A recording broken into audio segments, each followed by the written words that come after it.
Let me tell you something you already know. The world ain't all sunshine and rainbows.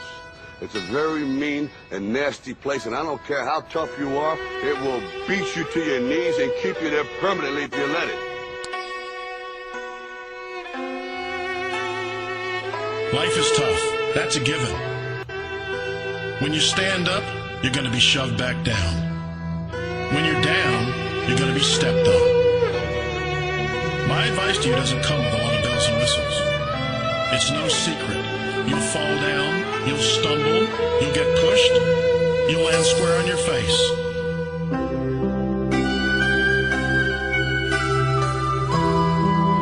Life is scary. Get used to it. There are no magical fixes. It's all You, me, or nobody is gonna hit as hard as life. But it ain't about how hard you hit. It's about how hard you can get hit and keep moving forward. How much you can take and keep moving forward. That's how winning is done.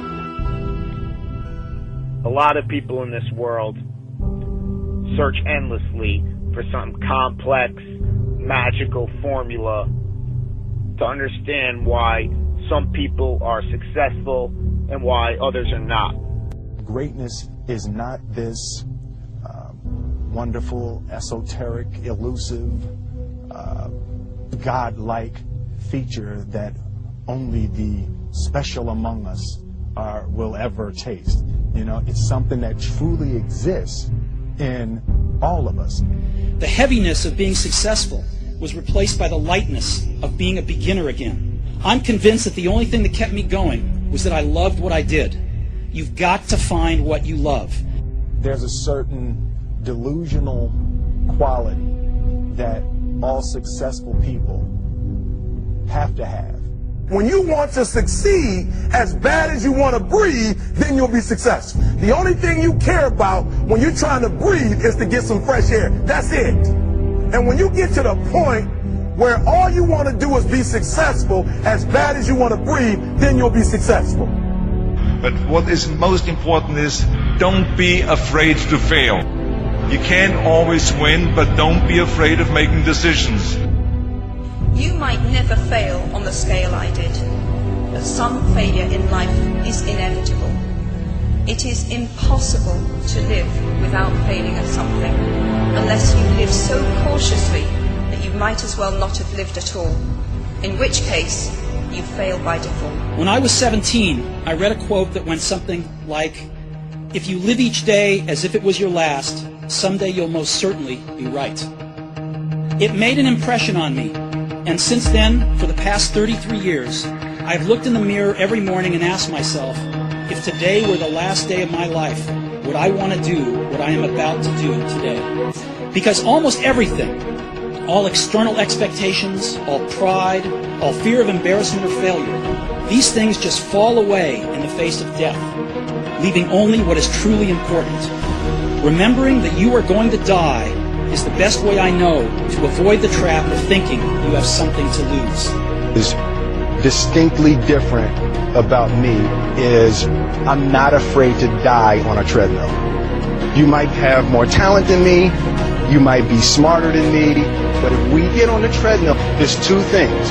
You're getting off first, or I'm going to die. It's really that simple. We are going to give him 2 to 3 minutes and I'll finish it.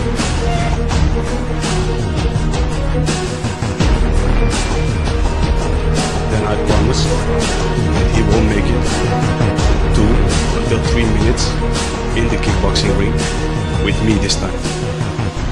It's like you have to save your own life. Nobody's going to be able to save it for you. So we have to do what we have to do, no matter what it is. This is what I believe, and I'm willing to die. Period. No matter how bad it is,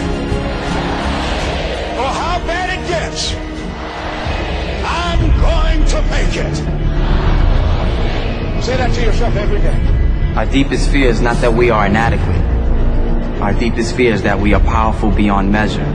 I'm motivated by fear. What we are trying in all these discussions and talks here is to see if we cannot radically bring about a transformation of the mind. Not accept things as they are, but to understand it, to go into it, to examine it, give your heart and your mind with everything that you have to find out a way of living differently. But that depends on you and not somebody else. Because in this there is no teacher, no pupil, there is no leader, there is no guru, there is no master, no savior. You yourself are the teacher and the pupil, you are the master, you are the guru, you are the leader. You are everything. To understand is to transform what is.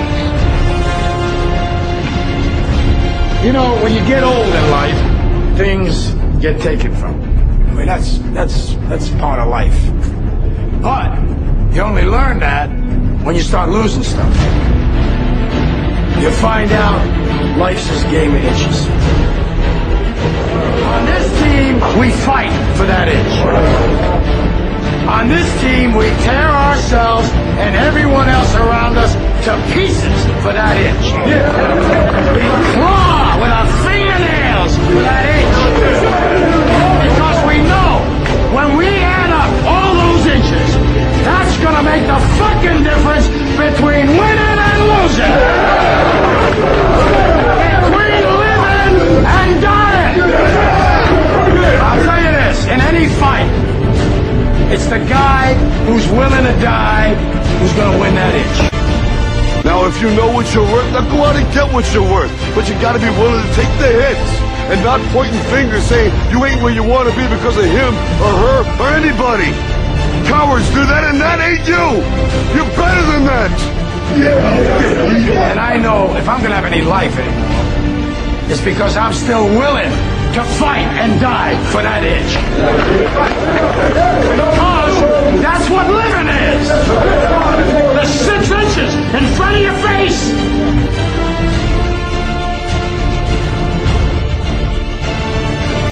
We get one opportunity in life, one chance in life to do whatever you're gonna do, to lay your foundation, to make whatever mark you're gonna make, whatever legacy you're gonna leave your legacy, and it's found through effort.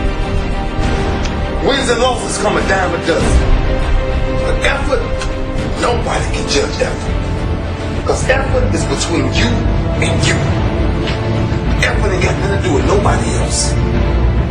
So that team that think they're ready to see you, they think what they see on film, they saw what film shows.